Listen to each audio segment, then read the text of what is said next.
I'm doing a video response to my own video. And usually, if a person responds to a video the way it was in the old days of the YouTube, you might disagree with that video, because that's the whole point of making a video, like how much you have to say about it. Like you wanna express a different point of view, you want to debate. So I'm going to give you, another perspective. It's like I showed you this passion about the injustice, the crime of murder, the way the state is covering up its crimes. They have to dispose of people that are probing it. Because the government can only allow itself to probe outside. It can't get probed from into itself. Kind of hypocritical, or a double standard, but that's how it is. That's what power does. Power corrupts. And you have to realize something above and beyond everything that I said in that passionate video. You have to understand that the more that somebody, such as myself or yourself, puts energy or focus dwelling on these things, like Michael Hastings was doing, the more power you feed to them.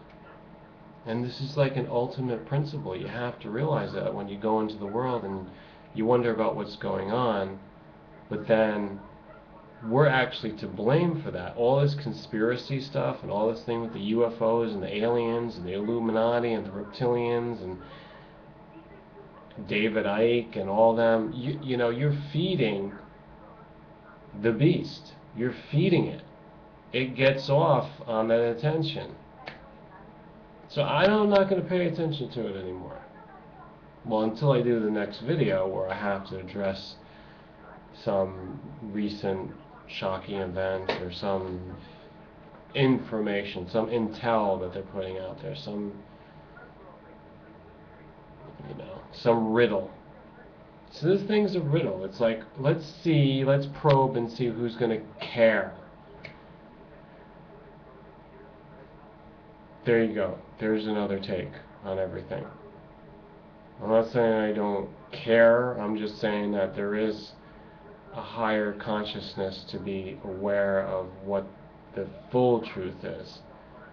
And whatever Elise Jordan is going to do, that's her name, that's Michael Hastings' widow, the person now, along with other people, Michael Hastings' other friends, and other agencies, Rolling Stone, or whoever it might be, whoever is going to continue to investigate. It's just an ongoing cycle. I have questions about reincarnation, who Michael Hastings must have been, because you don't do this kind of thing suddenly in one life. He has a momentum of this. So at somewhere along the line in his past life, he was in the government or got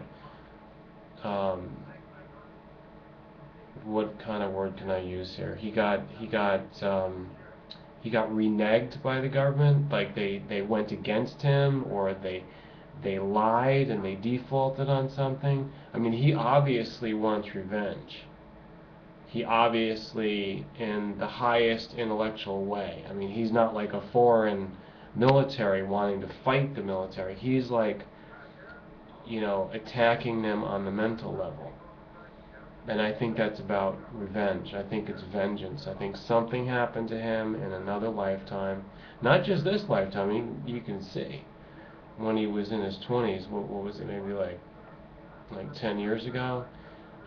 He had a girlfriend who died under some kind of circumstances with the Iraq War, and he wrote his book about that, his famous book, and then he went on this whole vendetta.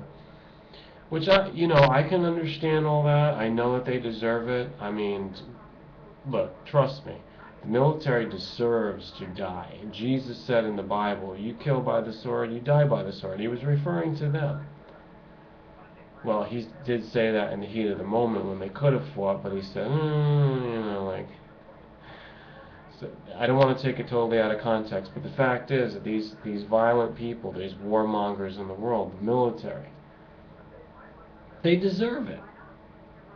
Westboro Baptist. Hey, they say a lot more. But the point is that if he wanted to go on vendetta against them, more power to him, but now look what happens. He got destroyed. Because he fed them too much energy. He made them much more important than they really are. They're really not that important, folks. Just ignore them, they'll go away.